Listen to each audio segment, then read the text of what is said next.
একটা নির্দেশ দেয় এবং সিদ্ধান্ত নেয় সমস্ত বেল হিয়ারিং হয়ে যাবার পরে আদালত পরশুদিন পর্যন্ত সমস্ত আসামিদেরকে বেল রিজেক্ট করে রাখেন জেসি জুডিশিয়ালকে। তারপরে অনারেবল সুপ্রিম কোর্টের অর্ডার একটা আসে যাতে দিল্লি এবং অল ওভার ইন্ডিয়া বেস করে যত স্টেট আছে সেইখানে সমস্ত এই রিলেটেড টু এই সিজেপি আন্দোলন এখানে যত এফআইআর হয়েছে সব স্টে হয়ে গেছে।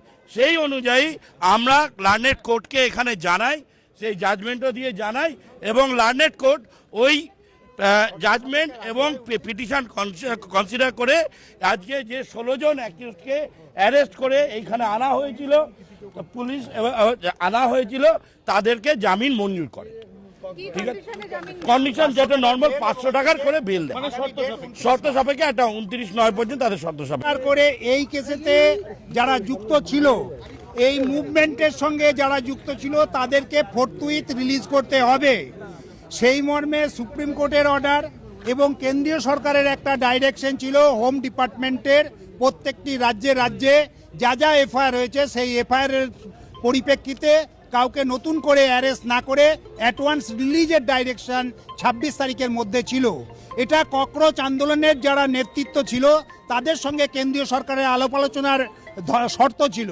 প্রথম শর্ত ছিল শিক্ষামন্ত্রীর পদত্যাগ, তা হয়েছে। দ্বিতীয় শর্ত, গোটা ইন্ডিয়া জুড়ে এই মুভমেন্টের সঙ্গে যারা যারা যুক্ত ছিল তাদের কারো বিরুদ্ধে কোনো কোর্সিভ অ্যাকশন নিতে পারবে না।